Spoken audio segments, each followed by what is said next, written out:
இன்று ஜனவரி 17 எம்ஜிஆர் அவர்களோட பிறந்த தினம். இந்த தினத்தில் அவரை பற்றிய ஒரு நினைவு துளிகளை தான் நம்ம இந்த வீடியோவில் பார்க்க போகிறோம். வாங்க வீடியோக்குள்ளே போகலாம். கடந்த 1970 சேலம் அலங்கார் தியேட்டரில் எம்ஜிஆர் நடித்த என்னென்னன் என்ற திரைப்படத்திற்கு அவருக்காக வைக்கப்பட்ட கட் அவுட்டின் உயரம் 110 அடி. இந்த கட் அவுட் அடிக்க 70 கிலோ ஆணிகள் பயன்படுத்தப்பட்டன. மாடர்ன் தியேட்டர்ஸ் தயாரிப்பில் 1956 எம்ஜிஆர் நடித்த அலிபாபாவும் 40 திருடர்களும் படம்தான் தமிழில் வெளிவந்த முதல் வண்ணப்படம். எம்ஜிஆர் தான் முதல் கலர் பட கதாநாயகன்.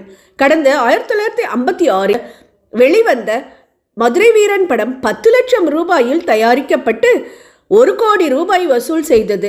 இந்த படம் தான் எம்ஜிஆரின் நட்சத்திர அந்தஸ்துக்கு உயர்த்தியது. அவருடைய முதல் வெள்ளி விழா படமும் திரையிட்ட அத்தனை தியேட்டர்களிலும் 100 நாட்களை தாண்டி ஓடிய படமும் இதுதான். நாட்டின் பிரதமரே ஒரு நடிகரின் ரசிகர் மன்றத்தை திறந்து வைத்த பெருமை எம்ஜிஆரை மட்டுமே சேரும். கடந்த 1965 அந்தமான் நிக்கோபார் தீவில் பணத்தோட்டம் என்ற பெயரிலான எம்ஜிஆர் ரசிகர் மன்றத்தை திறந்து வைத்தார் அப்போதைய பிரதமர் லால் பகதூர் சாஸ்திரி. எம்ஜிஆருக்காக TM சௌந்தரராஜன் முதலில் பாடிய பாடல் எத்தனை காலம்தான் ஏமாற்றுவார் இந்த நாட்டிலே. இந்த பாடல் சூப்பர் ஹிட் ஆனது. இப்படம் 6 மொழிகளில் தயாரிக்கப்பட்டு 6 மொழிகளிலும் வெற்றி கண்டது. சரித்திர சாதனை. படம் மலைக்கள்ளன். கடந்த 1971 எம்ஜிஆர் நடித்த நீரும் நெருப்பும் படம் சிவகங்கை அமுதா தியேட்டரில் ஓடிக்கொண்டிருந்த போது நிறை மாத கர்ப்பிணியான அவருடைய ரசிகை ஒருவர் படம் பார்க்க வர தியேட்டரிலேயே அவருக்கு பிரசவ வலி வந்து அங்கேயே குழந்தை பிறந்து விட்டது.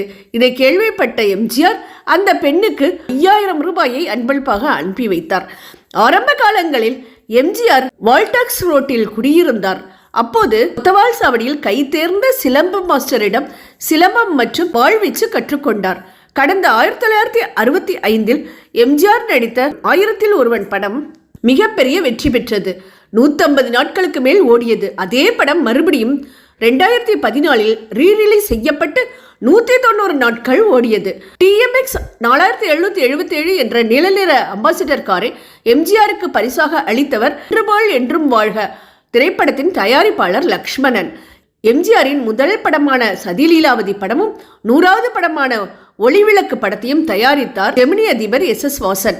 எம்ஜிஆர் நடித்து இயக்கி தயாரித்த அடிமை பெண் படத்தில் எல்லா பாடல்களுமே செம்ம ஹிட் ஆனது. அதில் தாயில்லாமல் நானில்லை என்ற பாடலுக்கு மட்டும் KV மகாதேவன் 52 மெட்டுக்களை போட்டு காட்டினார்.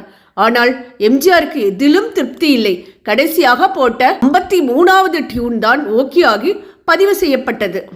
சென்னையில் கடந்த 1969 மெக்கனஸ் கோல்ட் என்ற ஆங்கில படம் KV தியேட்டரில் 100 நாட்களுக்கு முன்பதிவு செய்யப்பட்டே ஓடியது. இது ஒரு சாதனை. இந்த சாதனையை முறியடித்தது எம்ஜிஆரின் உலகம் சுற்றும் வாலிபன் படம். தேவி பாரடைஸ் தியேட்டரில் 100 நாட்களுக்கு மேல் முன்பதிவு செய்யப்பட்டு ஓடியது. எம்ஜிஆர் தான் நடிக்கும் காலத்தில் அதிகபட்சமாக வாங்கிய சம்பளம் 12 லட்சம் ரூபாய். மதுரையை மீட்ட சுந்தரபாண்டியன் என்ற படத்திற்காக வாங்கினார். கடந்த 1977 எம்ஜிஆர் முதலாக ஆட்சி பொறுப்பு ஏற்கும் போது அவரை வரவேற்க 20 லட்சம் தொண்டர்கள் கூடியிருந்தனர். இதுவரை அப்படி ஒரு கூட்டத்தை தமிழ்நாடு மட்டுமின்றி உலகமே பார்த்ததில்லை.